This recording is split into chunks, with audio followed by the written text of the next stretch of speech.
As Rattabala said in his Dhamma summaries, the world is swept away. And as we think about it, we have to make sure that we don't get swept away with it.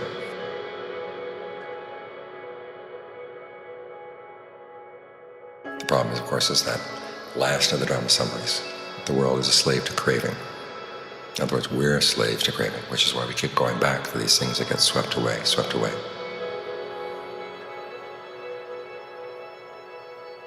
Now, the fortunate thing is that we're not trapped there. We wouldn't have to stay here. In fact, the whole purpose of the teaching is to get out the idea that Buddhism is here to create a perfect world where everybody is kind and generous. It has nothing to do with what the Buddha actually taught.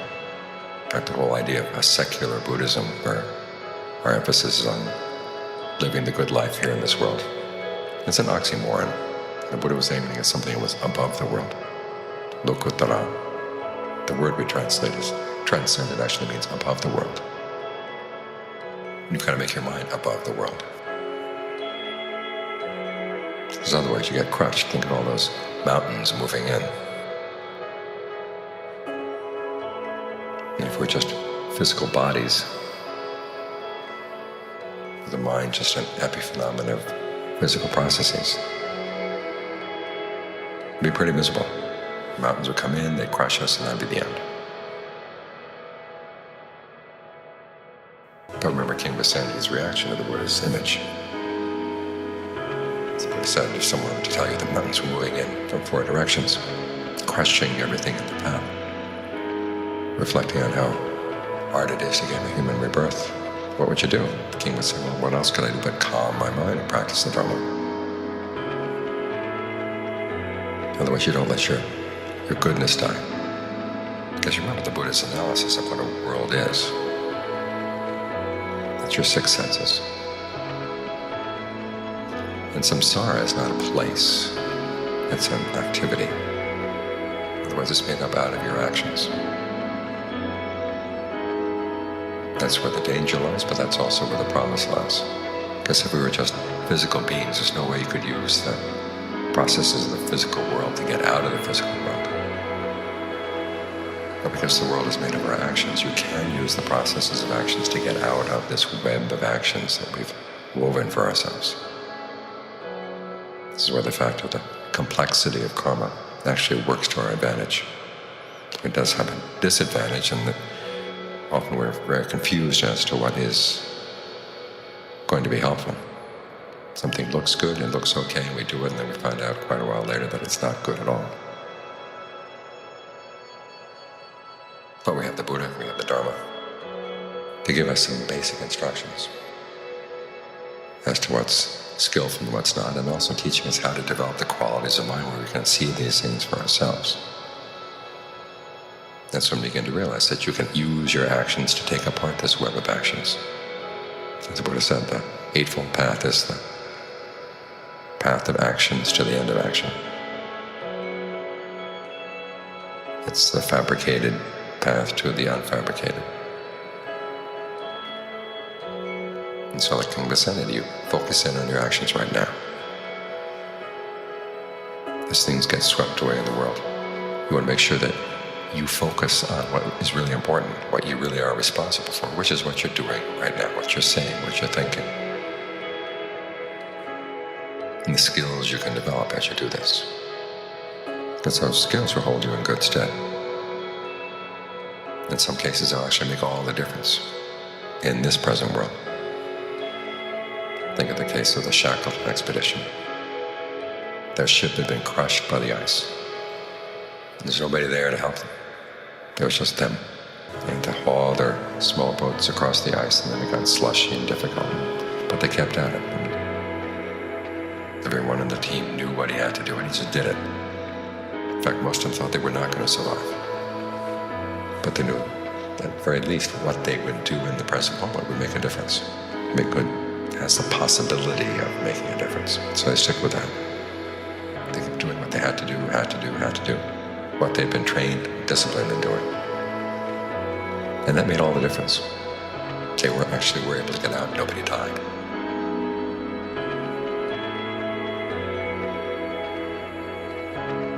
That's one thing. Just the goodness you can do can make all the difference right here and right now as to what kind of world you're living in.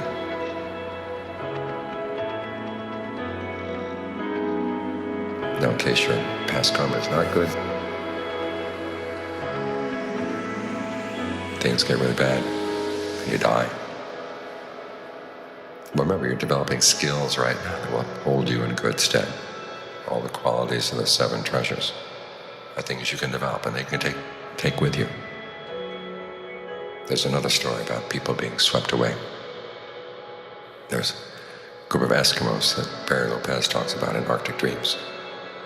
This one Eskimo family was on an ice floe, part of the ice shelf, and all of a sudden it got separated from the ice shelf and swept away by the currents in a big storm.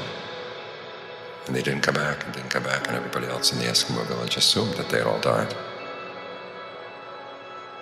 And then a year or so later, they showed up, paddling back in their kayaks. What had happened was their original kayaks had been destroyed. Everything had been destroyed. But they found themselves in a place where they didn't have the usual trees and skins that they would usually use to make clothing and kayaks, but they had other ones. And so they used the skills that they had developed, make everything they needed out of makeshift materials. And as they paddled back into the village, they were all laughing about what sorry-looking kayaks they had, what sorry-looking clothing they had, but they had survived on their skills. So think of this as your practice of Dhamma. You're developing the skills that hold you in good stead wherever the currents of karma may wash you up. Tai says, Gam Satpai, which your karma can throw you up on a beach someplace like a rogue wave. But as he said, if you have discernment, then even if the only other thing you have is a machete, okay, you can set yourself up in life. In other words, you've got the skills, you've got the knowledge, the inquisitiveness, the sense of generosity, all these other treasures that you've developed. Those will see you through. I mean, look at the Forester Johns themselves. They were born into very poor circumstances. Despite all the good they'd done in the past, they still had some bad karma. Yet they had this past current that was also good. Being straightforward, honest, and wise, and seeing what was really worthwhile and what was not. So have faith in what you're doing and the skills that you're developing here, as they can see you through even when everything else starts collapsing and the mountains come moving in. Remember, the mind is not crushed by mountains. Your goodness is crushed only by your own discouragement, by your own lack of faith, your lack of conviction, lack of persistence. Those are the things that crush you. And those are things you can do something about. I mean, the mountains keep moving in, moving in. The world is swept away. It's the nature of the world. If the North Mountain doesn't get you, the South Mountain will.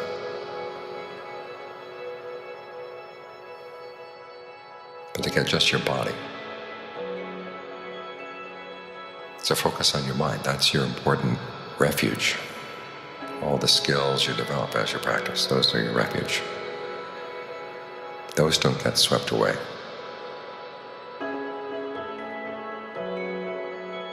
Remember where the escape is. Escape is inside. You can't escape the world, as it was said, by going to the edge of the cosmos. You have that image of the Skywalker. Interesting term, up later by some movie makers here. Someone who could stride across the universe. He said, even if you had a 100-year life, you couldn't come to the end of the universe. But he said, you can come to the end of the world.